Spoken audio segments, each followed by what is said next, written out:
physical therapist, it's one of the most common complaints that people come in either as a past medical history or a current symptom.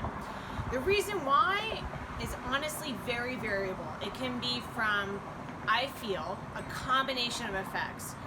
It could be weight, it could be strenuous exercise, it could be from stress, anxiety, but there is a common denominator, and often it's posture. So rather than talking about exact causes for low back pain, I'm going to talk to you about posture, because I feel that posture is one of the most important elements to helping decrease pain. The goal of this workout is to think about your posture. I'm going to put you through different positions. And while you're doing these movement patterns, is really to think about the core. Now, the core is definitely a buzzword out there, meaning that it could be abdominals, it could mean everything from head to toe, from here to here rather. In this workout, we're going to talk about the deep element of the core, being the pelvic floor, belly, and the deep back muscles, all work in coordination with the diaphragm, meaning that the diaphragm sits here. As you inhale, it moves down. As you exhale, it moves up. So the idea is that as you breathe, it can help facilitate and activate the core. Now, I don't want you to inhale and exhale with every single movement. I just want you to be able to breathe and make sure you're not holding your breath. We are going to work our larger muscles, because even though we're going to say to activate the core, we still need to work our abdominals, our obliques, our hips, our back, our shoulders. All that influences our posture.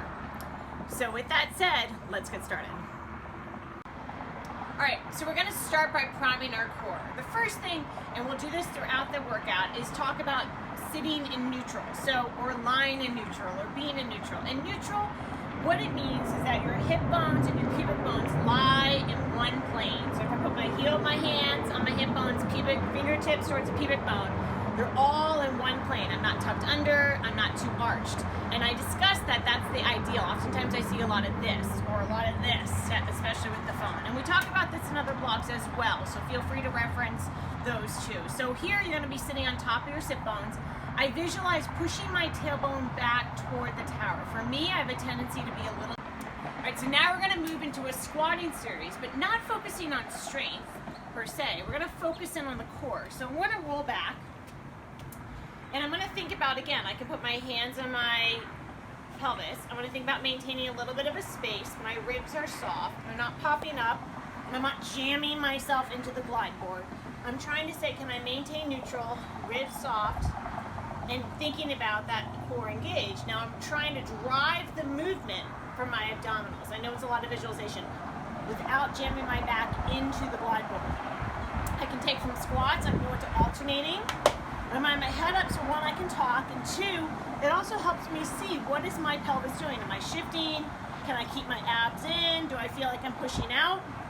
And then I'm going to take this movement and add a little bit of a hop. Now, because I'm at a lower incline level, this really becomes more intense and into the abdominals. So you can do fast feet at varying angles, where the board stays still but you move. You can add big range of motion.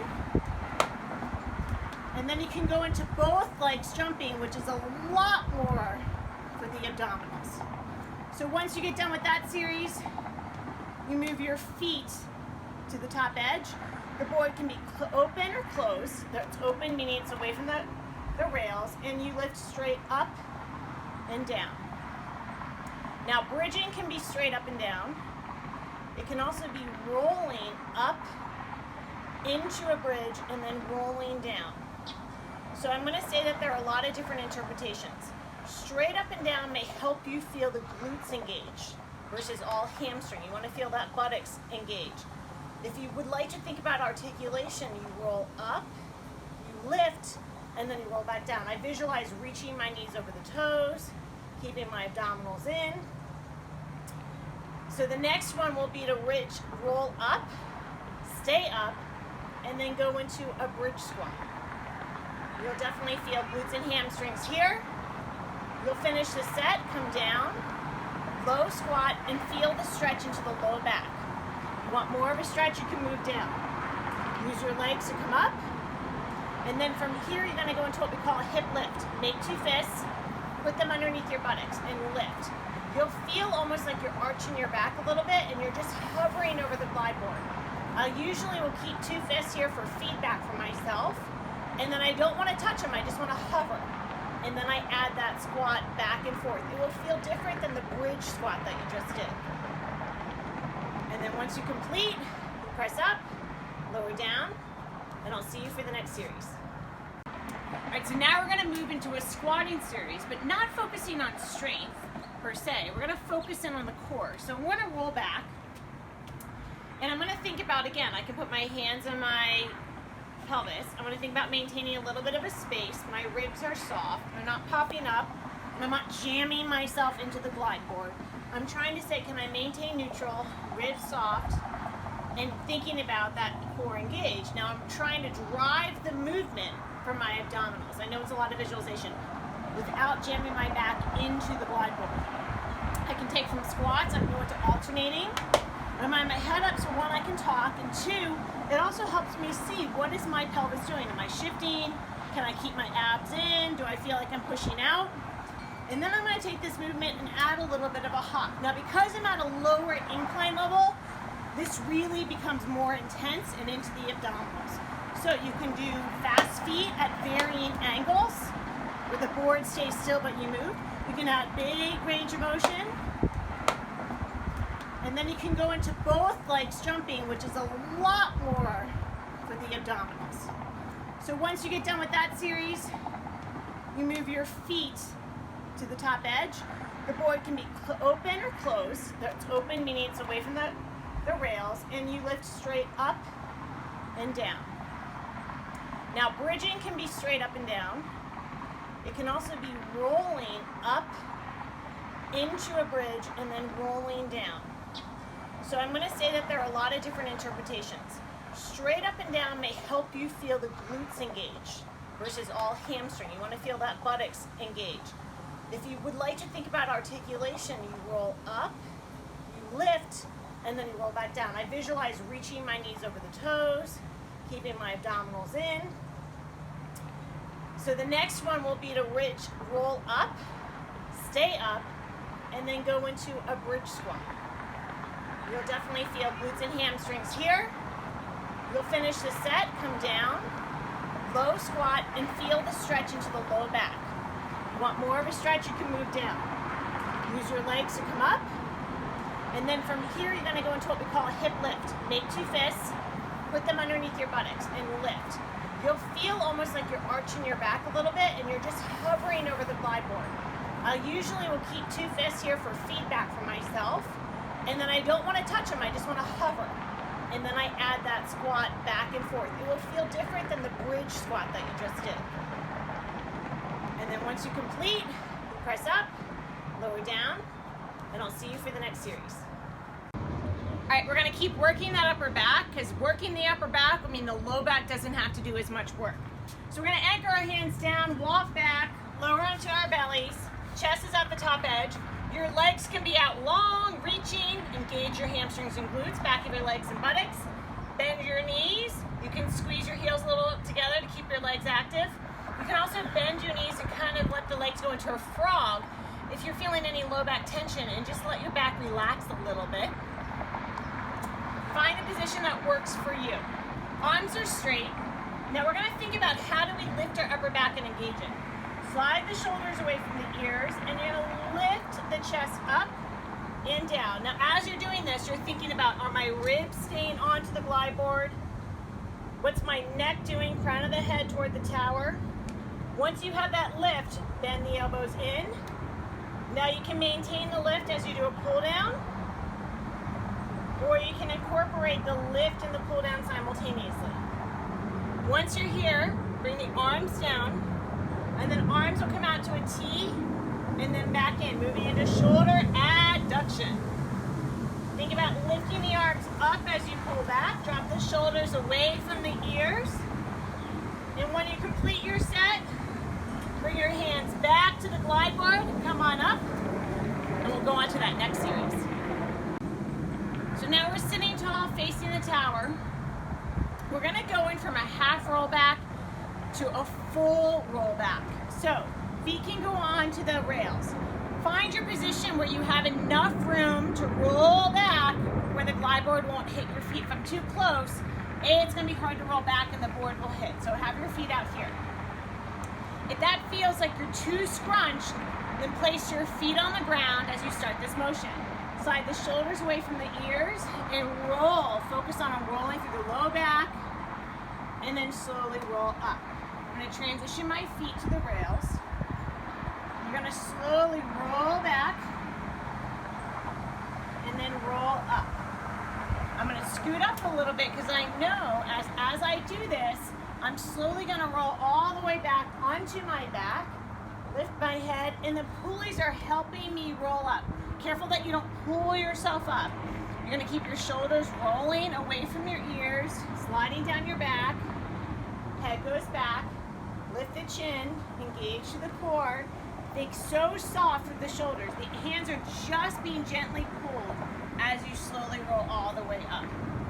On the next repetition, you roll back, you'll stay back as you finish your set, and you can do a little bit of ab punches. So you have the reverse. Now you're focusing on rolling through, but now it's the head and the upper back.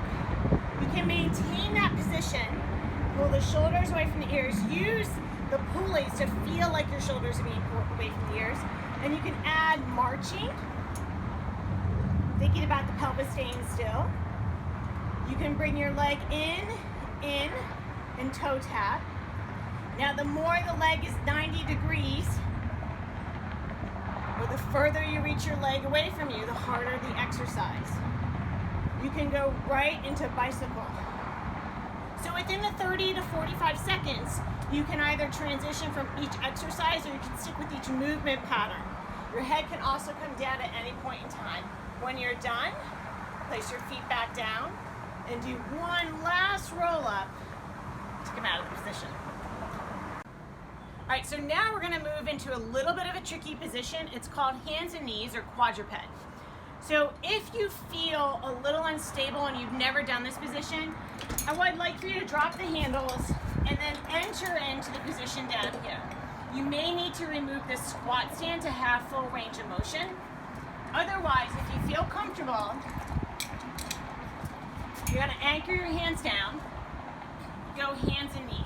Now, many times when I see people go hands and knees, they stay back like this. So their backs are slightly rounded and they feel like they're flat. So you want to try to check your form and feel like you have a little bit of an arch. Think about lifting the belly in.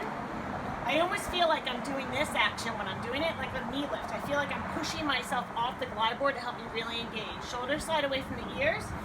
Reach one leg out and lift up and down. Now, tendencies to have the leg turn out, I almost cue myself to bring my leg down because I have that tendency to turn out, and I go into hip extension.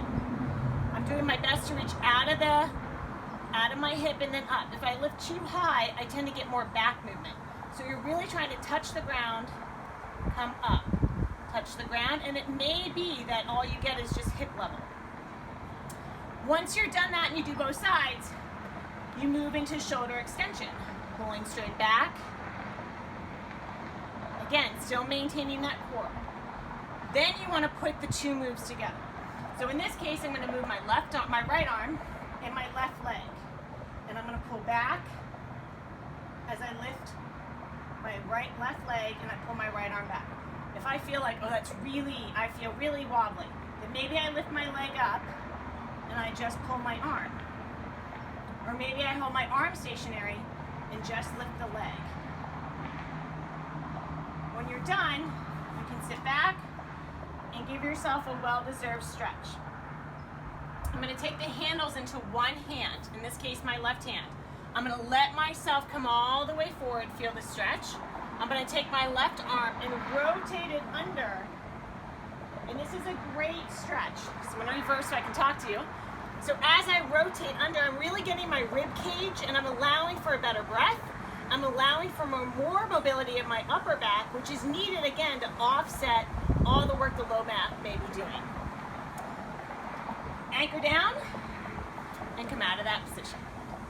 All right, so we've worked our abdominals, we had hands and knees, and now we're gonna keep working that back one more time before we go into some legs. So sitting nice and tall, legs can be straight, they can be out straight like this rather, they can be bent, they can be supporting on the floor. You're going to pull back, high elbow row could be where you start. Then I want you to turn your palms to one another. This is a little bit of a progression. Now you're gonna think about pulling the elbows back and together, and then you can go into wide fly like a T. This is a long lever. If you need to, use your feet to assist you. Long lever means that your legs, your arms are out long and you're working a lot harder. Again, you're thinking about growing tall, pulling the abdominals in. Now we're gonna bring our arms back. We're gonna go back into that high elbow row. Now I'm gonna have my feet on the floor because this is harder and I don't wanna really change the tower too much. I wanna flow from one movement to the next.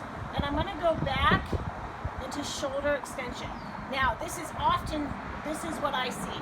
So slide the shoulders away from the ears and pull your arms back. Why would I be focusing on the shoulder so much? Well, honestly, if you think about lats, right, our back muscles, that's coming from our shoulder. We want to work our rotator cuff so the shoulder sits better in our joint and allows for a better movement. And again, that lat muscle goes all the way down your back, and we got to work it through working our arms. So we want our arms to be strong. We also have what we call fascial slings. So I work the arms a lot when I'm working the low back. Once you're done this exercise, give yourself a little stretch if needed, and then we'll get ready for squats. So we did squats in the beginning, and that was really to get the core as our focus and to feel the abs engage. Now we're gonna focus on our legs. Okay, so we're gonna roll back, and we're gonna go into squats. You're gonna find where you feel your hips and your knees feel comfortable. You might need to open up your feet a little bit. You might need to move down a little bit. I like to bring my feet to the top edge of the squat stand, visualize myself up against an imaginary wall, and I press through my entire foot up against that imaginary wall. So we start with squats. You can go slow, you can go fast. Watch how you are squatting. A lot of people jam their back into the glide board as they squat. I want you to think, can you keep a little bit of a space? Now, the next move is one-legged. I add a toe touch. The reason why I do toe touch is, for one, is if you have any low back, like your SI, that might sound familiar to you, it can create a lot of shearing when you do one leg. If you feel okay, you can bring one knee into your chest. That actually passively positions our spine a little bit, and we can come down and come back up. So oftentimes, if I'm tired, but I still want to work my legs, and I'm still thinking of all my abdominal muscles and my core working, I'm just giving myself some assistance. It's like putting my feet, self-spotting, you could say. Then I go to 90-90. That's another way you could do one-legged. Now you're gonna go to turnout. And then you go back to bilateral squats. You can go on your heels, or you can have a variation on the balls of your feet. Whatever feels okay. Oftentimes I'm switching. One set I'll do heels, one set I'll do balls of my feet. And then you switch to one-legged toe touch. So we're really working my right. And then if it feels, so that feels good, you can bring your foot in, and you can do, as I'm kind of moving my body, I can feel myself compensating. I'm gonna move to my heel. Nope, I still feel I'm compensating. So I'm gonna keep my foot down. As soon as I feel a shimmy, then I know that's too much for me. I can lower the resistance, or I can just have a toe touch and give myself some support. And that's a squatting series. We are in our final series before the cool down. And we're gonna go into more of a push-up plank. So from here, you can first roll down. You can also just bend your knees and come down. And I first would like for you to find out where you feel you want to be. You can be on your knees. You can be in a plank with the board closed. You can bring the board up. The first element to this is what is your plank, and what do you feel like in a plank? When I'm in a plank, I often see a lot of hip diving down toward the glide board. So I'm going to think about lifting my hips up. I tell people to push through all their toes like they're forming one straight line. So you want to think about your shoulders dropping away from your ears, your belly pulling in, almost like you're pulling the heel of your hands down. So I'm going to keep the board closed, slide my shoulders away from the ears like I'm pulling the glide board down the rails, open up your legs if needed, and you're going to shift forward and back. So you're adding this movement in, working on stability. Within the 30 seconds, I usually do 5 to 8 going forward and back. Then I go side to side for 5 to 8, and I feel myself shift.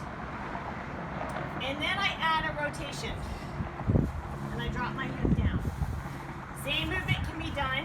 You can go forward and back, hands and knees, side to side, hands and knees, and you can add a rotation as well.